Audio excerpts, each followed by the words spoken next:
Mari bicara tentang tahapan pemilu 2024.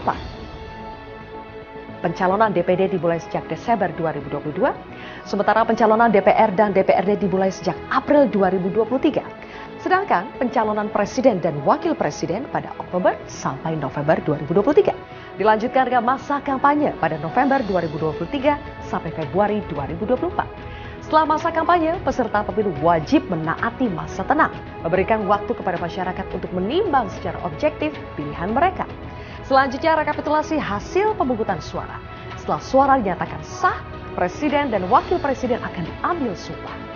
Ketahui tahapan pemilu dan kawal serta terlibat aktif di setiap tahapannya. Saatnya lebih memahami seputar demokrasi di negeri ini dan bersiap untuk berkontribusi di pemilu nanti karena satu suara rakyat Indonesia sangat berharga. Jelang masa kampanye pemilu 2024, tak jarang kita melihat di jalan-jalan adanya baliho yang memampangkan muka-muka calon wakil presiden dan juga calon presiden, termasuk juga calon legislatif. Dan juga sudah ada berbagai macam diskusi yang mengundang calon presiden dan calon wakil presiden, termasuk tim pemenangan mereka. Dan di media sosial kita bisa melihat potongan demi potongan jawaban-jawaban dari para narasumber atau calon legislatif dan eksekutif ini sendiri. Apa love language masing-masing pasangan ini? Physical split. Kita biasa pakai telepati sebenarnya. Wes.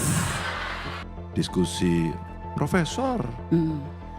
Diskusi biasanya, kalau udah diskusi lama banget. Dan yang tak kalah penting, kita mengetahui aturan-aturan dari kampanye ini yang akan berlangsung dari tanggal 28 November 2023 hingga 10 Februari 2024. Kira-kira strategi dan aturan apa saja yang harus dilakukan selama kampanye? Kita sebagai anak muda perlu untuk menetralisir itu, mau untuk menyapu itu semua. Karena lagi-lagi jangan sampai kita anak muda hanya dijadikan objek, tidak menjadi subjek. Mau itu lewat TikTok joget-joget atau apa, yang penting gimana bisa menyampaikan pesan visi misi mereka aja sih yang bisa merepresentasikan dan bisa ngebuat anak muda tuh mau milih mereka gitu. Karena kita udah bosan kalau sekedar TikTokan doang gitu. Kalau sekedar TikTokan doang atau bikin konten seolah-olah paling muda gitu, pakai jaket jeans, pakai sepatu sneakers, segala macam gitu. Yang mending kita pilih para TikTokers kan untuk jadi presiden. Konten yang beredukasi dan berbobot di Instagram atau TikTok. Bisa di dua aplikasi itu yang paling cocok untuk anak muda. Guna membedakan kampanye dari tahun ke tahun. Kita kilas balik dikit yuk ke belakang. Ternyata sejak 1955 kampanye sudah dilakukan. Dan di tahun 2004, dikala masyarakat bisa memilih sendiri para pemimpin legislatif dan eksekutifnya, kampanyenya juga berbeda. Ternyata di 2004, SBY dan Yusuf Kala ini memenangi pemilu. Dan kampanyenya memang dalam bentuk baliho, orasi, dan mengerahkan massa. Dan tahun berikutnya SBY kembali memenangkan. Wow, mungkin udah beda seragam dan juga berbeda wakil. Calon presiden ini sendiri memakai berbagai macam jenis media kampanye yang sebenarnya tak terlalu beda dari kepemimpinan sebelumnya. Dan yang masih kita ingat, pemilu 2014, masa kampanye Joko Widodo dengan cawapresnya Yusuf Kala.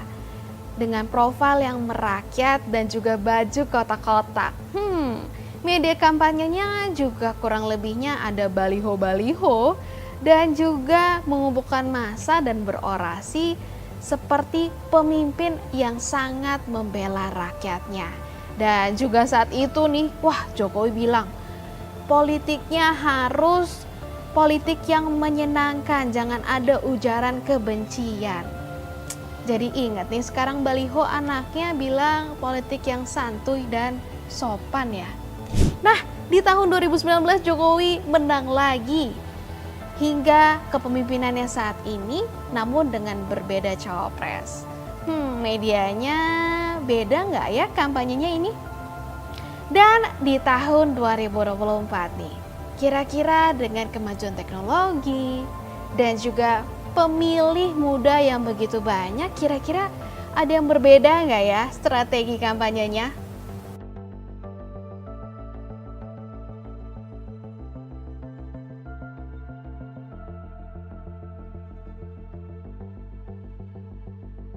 Dari keseluruhan pemilih, 52%-nya adalah pemilih muda yang aktif di media sosial. Dan hal ini mendorong para calon untuk berkampanye di media sosial tentunya. Oleh sebab itu, ujaran kebencian, black campaign, hoax mungkin saja terjadi.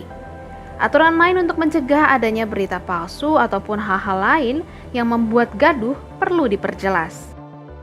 Ketua Bawaslu Rahmat Bagja menjelaskan bahwa pihaknya akan melakukan pengawasan akun media sosial peserta pemilu ataupun akun bodong yang ikut mengkampanyekan figur-figur tertentu. Bahwa petugas kampanye dan pelaksana kampanye ini, baik para peserta pemilu, ini boleh mendaftarkan 20 akun media sosial untuk per tiap aplikasi. Nah, untuk pengaturannya ini kami meminta kepada para petugas kampanye untuk mendaftarkan akun-akun media sosial tersebut sebelum tanggal 25 November 2023, yaitu besok ya. Pengawasannya itu akan kami kerjasamakan bersinergi juga dengan Bawaslu, selain itu juga dengan Polda Metro Jaya, dan juga dengan Diskominfo. Karena teman-teman dari Polda dan Diskominfo ini punya tools untuk media monitoring. Jadi, politik yang riang gembira selama kampanye juga harus dilengkapi atau diseimbangkan dengan berbagai macam substansi yang mencerdaskan kehidupan rakyat.